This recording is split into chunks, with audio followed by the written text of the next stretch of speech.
دوستو آج ہم آپ کے لیے نیا ڈرامہ لائے ہیں اور یہ بہت انٹرسٹنگ ہے۔ سب سے پہلے انٹروڈکشن یہ نہال تھی اور جو سٹارٹ میں تھا وہ بہلول تھا، اور یہ نہال کے نیچے سارے جو ان کے سرونٹ وغیرہ ہوتے ہیں وہ ہے ان کے لیے کھانا گارڈننگ کرتے ہیں۔ اب نہال جو ہے اپنے والد سے ملنے جا رہی ہے۔ مہینہ ہو گیا نہال کی والدہ کو فوت ہوئے، یا 40 دن اس طرح سے، اور والد اس کے لیے کوئی اسکلپچر بنا رہے ہیں ٹھونک ٹھونک سے لکڑی کے ذریعے، اور ان کا گھر دکھایا جا رہا ہے کہ کتنا خوبصورت ہے۔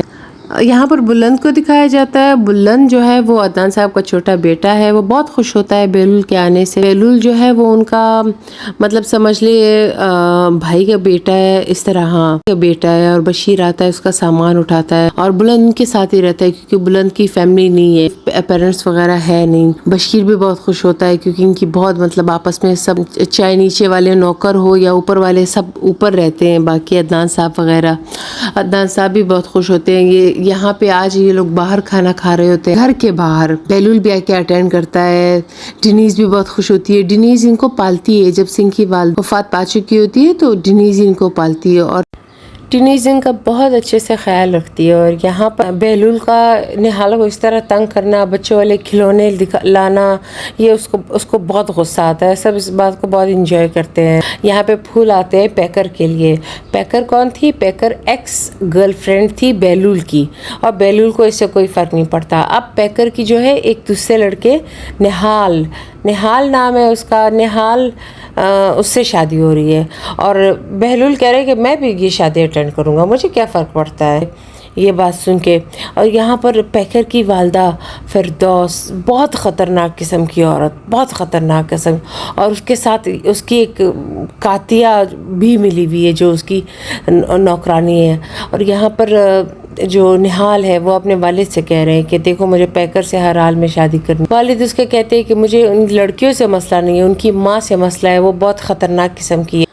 نہال کے والد اس سے کہتے ہیں کہ تمہیں ایک ایگریمنٹ سائن کرنا ہوگا کہ تم میرے جائیداد میں تمہارا کوئی اس کے بعد کوئی مطلب حق نہیں ہے، یہ پیپر تمہیں سائن۔ نہال جو پیکر کو فون کرتا ہے اور اسے کہتا ہے ہم آ کر اس پر بات کریں گے، اور نہال ان کے گھر آتا ہے اور بہت تیزی کے ساتھ آتا ہے۔ اور یہاں پر جو ہے بیتر ہے، یہ پیکر کی بہن ہے، مہینہ بھی نہیں ہوا ان کے والد کو، یعنی فردوس کے شوہر کو فوت ہوئے۔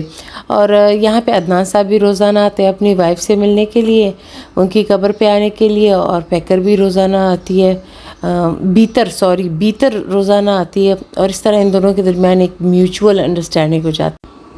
یہاں نیچے سب کھانا بناتے ہوئے یہ ڈسکس کر رہے ہوتے ہیں کہ عدنان صاحب جائیں گے نہیں جائیں گے، ان کی بیوی کی وفات کے بعد وہ کہیں گئے ہی نہیں ہیں، اور نہال کو یہ باتیں بہت بری لگتی ہے۔ نہال جو اس ڈرامے کی ہیروئن ہے، عدنان صاحب کی بیٹی ہے، بلند کی بہن ہے، تو اسے اچھا نہیں لگتا کہ اس کے والد کہیں چلے جائیں۔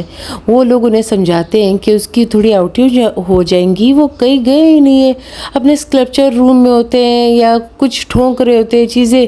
اور یہاں پہ نہال آتا ہے، اور نہال کے ہاتھ میں ایک پیپر ہوتا ہے، اور فردوس کو بہت غصہ آتا ہے کہ اتنی چھوٹی نظر سے ہمیں دیکھا، ہم اتنے چھوٹے لوگ ہیں، کیا ہوتا ہے کہ بعد میں سب کچھ ٹھیک ہو جائے گا، ابھی بابا غصے میں ہے، بعد میں سب کچھ۔ لیکن پیکر جب نہال سے ملتی ہے، پیکر بہت خوش ہوتی ہے۔ اور یہاں پر پھر عدنان صاحب جو ہے وہ بیتر کو اپنے گھر اتارتے ہیں، اور بیتر سے اس کی بہت اچھی فرینڈشپ ہو جاتی ہے، اور بیتر دل ہی دل میں اس کو بہت اچھی لگنے بھی لگتی ہے۔ ہاں وہ اس کو سیو کرنے کے لیے اتر جاتے ہیں۔ یہاں پہ فردوس دیکھتی ہے تو فردوس کے تو ہوش ٹھکانے، وہ بہت عدنان صاحب کو پسند کرتی ہے، ہر پیسے والے انسان کو بہت پسند کرتی ہے۔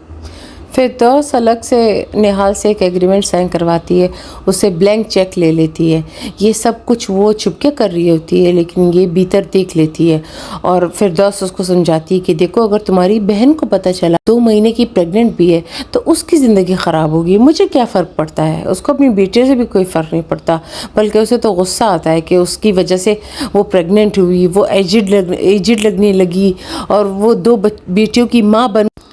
اس لیے دونوں بہنیں جو آپس میں بیٹھی ہوتی ہے، اور بیتر پیکر کو سمجھاتی ہے کہ اپنی شادی کا اتنا اسپیشل جیسے خراب مت کرو کہ تمہاری ماں ایسا چاہتی ہے۔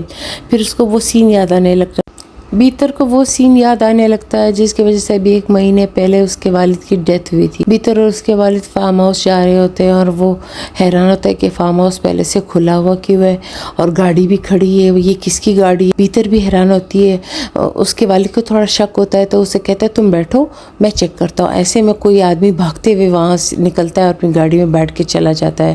یہ ایکسٹرا میرٹل افیئر کا ایک قصہ ہوتا ہے کیونکہ فردوس کم نہیں ہوتا۔